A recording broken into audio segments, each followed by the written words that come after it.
ಧಾರವಾಡ ಜಿಲ್ಲಾ ಪಂಚಾಯಿತಿ ಸದಸ್ಯ ಬಿಜೆಪಿ ಮುಖಂಡ ಯೋಗೇಶ್ ಗೌಡ ಕೊಲೆ ಕೇಸ್ನಲ್ಲಿ ಮಾಜಿ ಸಚಿವ ಕಾಂಗ್ರೆಸ್ನ ಶಾಸಕ ವಿನಯ್ ಕುಲಕರ್ಣಿಗೆ ಈಗ ಸದ್ಯಕ್ಕೆ ಬಿಗ್ ರಿಲೀಫ್ ಸಿಕ್ಕಿದೆ. ಬಿಜೆಪಿ ಮುಖಂಡ ಯೋಗೇಶ್ ಗೌಡ ಕೊಲೆ ಪ್ರಕರಣದಲ್ಲಿ ಹೈಕೋರ್ಟ್ ಜಾಮೀನನ್ನ ನೀಡಿದೆ. ಶಾಸಕ ಸ್ಥಾನ ಕಳೆದುಕೊಳ್ಳುವಂತಹ ಭೀತಿಯಲ್ಲಿದ್ದಂಥ ವಿನಯ್ ಕುಲಕರ್ಣಿಗೆ ಬಿಗ್ ರಿಲೀಫ್ ಈಗ ಕೊಟ್ಟಿದೆ. ಜೀವಾವಧಿ ಶಿಕ್ಷೆಗೆ ತಡೆ ನೀಡಿ ಜಾಮೀನು ಮಂಜೂರನ್ನ ಮಾಡಿದ ಹಿನ್ನೆಲೆಯಲ್ಲಿ ಧಾರವಾಡ ವಿಧಾನಸಭಾ ಕ್ಷೇತ್ರದ ಶಾಸಕ ಸ್ಥಾನಕ್ಕೆ ಮರುಜೀವ ಬಂದಿದೆ. ಅತ್ತ ಯೋಗೇಶ್ ಗೌಡ ಕುಟುಂಬ ಸುಪ್ರೀಂ ಕೋರ್ಟ್ ಮೊರೆ ಹೋಗುವುದಾಗಿ ಹೇಳಿದೆ. ಹೈಕೋರ್ಟ್ ಆದೇಶಕ್ಕೆ ಅಸಮಾಧಾನವನ್ನ ಹೊರಹಾಕಿದ್ದಾರೆ. ಮಾಜಿ ಸಚಿವ ವಿನಯ್ ಕುಲಕರ್ಣಿಗೆ ಬಿಗ್ ರಿಲೀಫ್.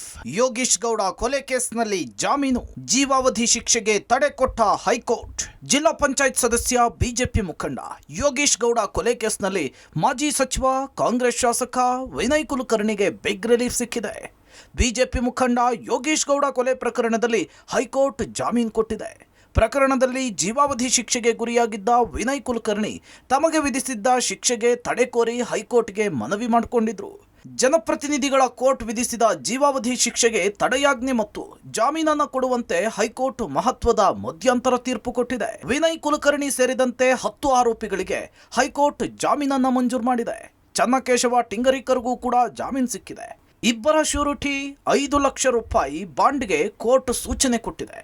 ಈ ಮೂಲಕ ಶಾಸಕ ಸ್ಥಾನ ಊರ್ಜಿತವಾಗಿದೆ.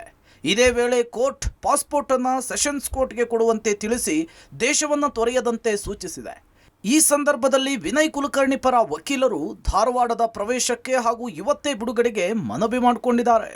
ಸರ್, ಇವತ್ತು ಹೈಕೋರ್ಟ್ ವಿಭಾಗೀಯ ಪೀಠದಲ್ಲಿ ವಿನಯ್ ಕುಲಕರ್ಣಿ ಅವರ ಶಿಕ್ಷೆನ ಅಂದ್ರೆ ಜೀವಾವಧಿ ಶಿಕ್ಷೆನ ಅಮಾನತಲ್ಲಿಟ್ಟು ಅವರಿಗೆ ಜಾಮೀನು ಕೊಟ್ಟಿದೆ. ಹಾಗೆ ಕೆಳಹಂತದ ನ್ಯಾಯಾಲಯ ಕೊಟ್ಟಿರುವಂತಹ ಶಿಕ್ಷೆ ಪ್ರಮಾಣಕ್ಕೆ ಅಂದ್ರೆ ಜೀವಾವಧಿ ಶಿಕ್ಷೆ ಪ್ರಮಾಣಕ್ಕೆ ಶಿಕ್ಷೆಗೆ ತಡೆ ಆಜ್ಞೆ ಕೊಟ್ಟಿದೆ ಸರ್. ಆ ಆದೇಶಕ್ಕೆ ತಡೆ ಕೊಟ್ಟಿದ್ದಾರೆ. ಮೇಲ್ಮನವಿನಲ್ಲಿ ಪ್ರಮುಖವಾಗಿ ನಮ್ಮ ವಿನಯ್ ಕುಲಕರ್ಣಿ ಪರವಾಗಿ ನಮ್ಮ ಪರವಾಗಿ ಹಾಜರಿದ್ದಂತಹ ಹಿರಿಯ ವಕೀಲರು ಸಿ ವಿ ನಾಗೇಶ್ ಅವರು ವಾದ ಮಂಡನೆ ಮಾಡಿದ್ದು, ಇದು ಸಂಪೂರ್ಣವಾಗಿ ಕೆಳಹಂತದ ನ್ಯಾಯಾಲಯ ಕೊಟ್ಟಿರುವಂತಹ ಶಿಕ್ಷೆ ಅದು ಒಬ್ಬ ಅಪ್ರೂವರ್ ಎವಿಡೆನ್ಸ್ ಮೇಲೆ ನಿಂತಿದೆ. ಆ ಅಪ್ರೂವರ್ ಎವಿಡೆನ್ಸ್ ಅವನು ಸುಮಾರು 4-5 ವರ್ಷ ಆದ್ಮೇಲೆ ಅವನು ಅಪ್ರೂವರ್ ಅರ್ಜಿ ಹಾಕಿದ್ದಾನೆ. ಅವನು ಎವಿಡೆನ್ಸ್ ನ ಸದ್ಯಕ್ಕೆ ಮೇಲ್ನೋಟಕ್ಕೆ ಪರಿಗಣನೆಗೆ ತಗೊಳ್ಳಂಗಿಲ್ಲ ಅನ್ನೋದು ನಮ್ಮ ಮುಖ್ಯವಾದ ಆಗಿತ್ತು. ಆಮೇಲೆ ವಿನಯ್ ಕುಲಕರ್ಣಿ ಅವರದ್ದು ಪ್ರಮುಖ ಪಾತ್ರ ಈ ಪ್ರಕರಣದಲ್ಲಿ ಯಾವುದೇ ಪಾತ್ರ ಇಲ್ಲ ಅನ್ನೋದು ನಮ್ಮ ಬಲವಾದ ವಾದ ಆಗಿತ್ತು. ಆ ಎಲ್ಲಾ ವಾದಗಳನ್ನ ಪರಿಗಣನೆ ಮಾಡಿ ಇವತ್ತು ನ್ಯಾಯಾಲಯ ಜಾಮೀನು ಕೊಟ್ಟು ಯಾವ ಕಾರಣಕ್ಕೆ ಜಾಮೀನು ಕೊಟ್ಟಿದ್ದಾರೋ ಗೊತ್ತಿಲ್ಲ, ನಾವು ಸುಪ್ರೀಂ ಕೋರ್ಟ್ಗೆ ಹೋಗ್ತೇವೆ. ಹತ್ಯೆಯಾದ ಯೋಗೇಶ್ ಗೌಡ ಕುಟುಂಬ ಹೇಳಿಕೆ. ಶಾಸಕ ವಿನಯ್ ಕುಲಕರ್ಣಿಗೆ ಜಾಮೀನು ಸಿಕ್ಕ ಬೆನ್ನಲ್ಲೇ ಯೋಗೇಶ್ ಗೌಡ ಸಹೋದರ ದೂರುದಾರ ಗುರುನಾಥ್ ಗೌಡ ಪ್ರತಿಕ್ರಿಯೆ ಕೊಟ್ಟಿದ್ದಾರೆ.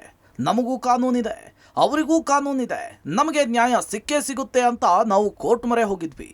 ಈಗ ನಾವು ಸುಪ್ರೀಂ ಕೋರ್ಟ್ಗೆ ಹೋಗ್ತೀವಿ ಅಂತ ಹೇಳಿದ್ದಾರೆ. ಇನ್ನು ಯೋಗೇಶ್ ಗೌಡ ಪತ್ನಿ ಮಲ್ಲಮ್ಮ ಗೌಡರು ಮಾತನಾಡಿ, ನಾನು ಯಾರ ವಿರುದ್ಧ ಕೂಡ ಹೋಗಲ್ಲ, ನಾನು ಹಿರಿಯರು ಹೇಳಿದಂತೆ ನಡೆದುಕೊಳ್ತೇನೆ ಅಂತ ಹೇಳಿದ್ದಾರೆ. ಒಂದು ಕಡೆ ದುಃಖ ಆಗ್ತೈತಿ, ಒಂದು ಕಡೆ ಸಂತೋಷ ಆಗಿತ್ತು. ಇವತ್ತೇನು ಮತ್ತು ಈಗ 10 ವರ್ಷದಿಂದ ನಾವೇನು ದುಃಖ ಇಟ್ಕೊಂಡು ನಾವು ಹೋರಾಟ ಮಾಡಿದ್ದೀವಿ, ಅದೇ ಥರ ನಾವು ಮುಂದೆ ಈ ಹೋರಾಟ ಮಾಡ್ತೀವಿ ಅನ್ನೋಂಥದ್ದು. ಇವತ್ತು ಅವ್ರಿಗೆ ಸಿಕ್ಕೈತಿ ಅಂದ್ರೆ ನಮಗೆ ಸುಪ್ರೀಂ ಕೋರ್ಟ್ ಒಳಗೆ ನಮಗೆ ಸಿಗ್ತೈತಿ ಅನ್ನುವಂಥ ಭರವಸೆ ನಮಗೈತಿ. ಮುಂದಾದರೂ ನಮ್ಗೆ ಗೆಲುವಾಗೈತಿ ಅನ್ನುವಂಥ ಭರವಸೆ ನಮಗಿದೆ. ನಾವು ಹೋರಾಟ, ನಮಗೆ ನ್ಯಾಯ ಸಿಗುವವರೆಗೂ ಹೋರಾಟ ನಾವು ಮಾಡೇ ಮಾಡ್ತೀವಿ. ಬೇಲ್ ಕೊಡಾಕ ನಾವು ಕೊಡಾಕು ಬರಲ್ಲ, ನಾವು ತಗೋಕು ಬರಲ್ಲ. ಅದೇ ನ್ಯಾಯಾಧೀಶರು ನ್ಯಾಯಾಲಯ ಏನ್ ತೀರ್ಪು ತೊತ್ತೈತಿ ಅದಕ್ಕೆ ನಾವೆಲ್ಲರೂ ತಲೆಬಾಗ್ಲೇಬೇಕಂತ ನಾ ಹಿಂದೂ ಹೇಳೇನಿ, ಈಗೂ ಹೇಳತ್ತೀನಿ. ಅವ್ರ ಕೆಟ್ಟದ್ ಮಾಡಿದ್ರೆ ಕೆಟ್ಟ ಆಗ್ತಿತ್ತ, ಒಳ್ಳೇದ್ ಮಾಡ್ಯಾರ ಅಂತಂದ್ರೆ ಅವ್ರು ಒಳ್ಳೇದಾಗೈತಿ. ಆದ್ರೆ ಇದ್ರ ಹಿಂದ ಅವ್ರ ಅದಾರು ಇವ್ರು ಅದಾರ ಅಂತೇಳಿ ನಾ ಏನು ಹೇಳಿ ಬಯಸಂಗಿಲ್ಲ. ಆದ್ರೆ ಒಳ್ಳೇದು ಅಂತ ಹೇಳಂಗಿಲ್ಲ, ಕೆಟ್ಟದ್ದು ಅಂತ ಹೇಳಂಗಿಲ್ಲ. ಆದ್ರೆ ಅವ್ರು ಒಳ್ಳೇತನಕ್ಕೆ ಒಳ್ಳೇದಾಗ್ಲಿ ಅಷ್ಟೇ. ಅವ್ರ ಹಿರಿಯರು ಏನು ಹೇಳ್ತಾರಲ್ಲ ಆ ಪ್ರಕಾರ ನಾನು ನಡ್ಕೋತಾರೆ. ನಾ ಹಿಂದಕ್ಕೂ ಹಿರಿಯರ ಬಿಟ್ಟು ಯಾವುದು ಕೆಲಸ ಮಾಡಿಲ್ಲ, ಈಗೂ ಯಾವುದು ಮಾಡೋಲ್ಲ. ಇದಕ್ಕೆ ಕೆಟ್ಟ ಮಾಡ್ಯಾರದವ್ರಿಗೆ ಕೆಟ್ಟದ್ದಾಗ್ಲಿ ಅಂತ ನಾ ಬಯಸಂಗಿಲ್ಲ. ಅವ್ರಿಗೆ ಅವ್ರ ಮನ್ಯಾಗ ನನ್ನ ಪರಿಸ್ಥಿತಿ ಮತ್ತೊಬ್ಬರಿಗೆ ಬರೋದು ಬೇಡ. ಹೈಕೋರ್ಟ್ ತೀರ್ಪು ಬೇಸರ ತರಿಸಿದೆ. ಹೋರಾಟಗಾರ ಬಸವರಾಜ್ ಕೊರವರ್ ಬೇಸರ. ಶಾಸಕ ವಿನಯ್ ಕುಲಕರ್ಣಿಗೆ ಜಾಮೀನು ಪ್ರಕಟವಾದ ಹಿನ್ನೆಲೆಯಲ್ಲಿ ಹೋರಾಟಗಾರ ಬಸವರಾಜ್ ಬೇಸರ ಹೊರಹಾಕಿದ್ದಾರೆ. ಯಾವ ಆಧಾರದಲ್ಲಿ ತಡೆಯಾಜ್ಞೆ ಕೊಟ್ಟಿದೆ ಅನ್ನೋದು ಗೊತ್ತಿಲ್ಲ. ನಾವು ಯಾವ ಅಂಶವನ್ನ ಕೋರ್ಟ್ ಮುಂದೆ ತರುವುದಕ್ಕೆ ವಿಫಲವಾಗಿದ್ದೇವೆ ಅನ್ನೋದನ್ನ ನೋಡ್ತೇವೆ. ಆಮೇಲೆ ನಾವು ಸುಪ್ರೀಂ ಕೋರ್ಟ್ ಮೊರೆ ಹೋಗ್ತೇವೆ ಅಂತ ಹೇಳಿದ್ದಾರೆ. ನಾವು ಸುಪ್ರೀಂ ಕೋರ್ಟ್ ಮೊರೆ ಹೋಗ್ತೀವಿ. ಈಗ ಯಾವ ಅಂಶಗಳನ್ನ ಆಧರಿಸಿ ಮಾನ್ಯ ನ್ಯಾಯಾಲಯ ಅವರಿಗೆ ಸ್ಟೇ ಕೊಟ್ಟಿದೆ ಅವುಗಳನ್ನ ನಾವು ಗಮನಿಸ್ತೇವೆ. ಈಗ ಆದೇಶದ ಪ್ರತಿ ಸಿಕ್ಕ ಮೇಲೆ ಅದನ್ನು ಇಟ್ಟುಕೊಂಡು ಅದನ್ನು ಪ್ರಶ್ನೆ ಮಾಡಿ ಸುಪ್ರೀಂ ಕೋರ್ಟ್ ನಾವು ಮೊರೆ ಹೋಗ್ತೀವಿ ನಾವು. ಸೊ ಇಂತಹ ಒಂದು ಪ್ರಕರಣದಲ್ಲಿ ಸ್ಟೇ ಸಿಗಬಾರ್ದಿತ್ತು. ಸ್ಟೇ ಸಿಕ್ಕಿದೆ ಅಂತ ಕೇಳಿದ್ರೆ ಯಾವ ಅಂಶದ ಮೇಲೆ ಸಿಕ್ಕಿದೆ ಅನ್ನೋದು ಬಹಳ ಮುಖ್ಯ ಈಗ. ಸೊ ಅದನ್ನು ನಾವು ಪ್ರಶ್ನೆ ಮಾಡಿ ಸುಪ್ರೀಂ ಕೋರ್ಟ್ ಮೊರೆ ಹೋಗ್ತೀವಿ. ವಿನಯ್ ಕುಲಕರ್ಣಿಗೆ ಬಿಗ್ ರಿಲೀಫ್. ಅಭಿಮಾನಿಗಳು ಕಾರ್ಯಕರ್ತರ ಸಂಭ್ರಮ. ವಿನಯ್ ಕುಲಕರ್ಣಿಗೆ ಬಿಗ್ ರಿಲೀಫ್ ಹಿನ್ನೆಲೆಯಲ್ಲಿ ಧಾರವಾಡದಲ್ಲಿ ಅಭಿಮಾನಿಗಳು ಕಾರ್ಯಕರ್ತರು ಸೆಲೆಬ್ರೇಟ್ ಮಾಡಿದ್ದಾರೆ. ಧಾರವಾಡದ ಜುಬ್ಲಿ ವೃತ್ತದಲ್ಲಿ ಪಟಾಕಿ ಸಿಡಿಸಿ ಸಂಭ್ರಮಿಸಿದ್ದಾರೆ. ವಿನಯ್ ಕುಲಕರ್ಣಿ ಪರ ಜಯಘೋಷಗಳನ್ನು ಮೊಳಗಿಸಿದ್ದಾರೆ. ನ್ಯಾಯಾಂಗ ವ್ಯವಸ್ಥೆಯ ಮೇಲೆ ನಂಬಿಕೆ ಇದೆ, ನ್ಯಾಯ ನೀತಿ ಧರ್ಮ ಸತ್ಯಕ್ಕೆ ಜಯ ಸಿಕ್ಕಿದೆ ಅಂತ ಘೋಷಣೆ ಕೂಗಿದ್ದಾರೆ.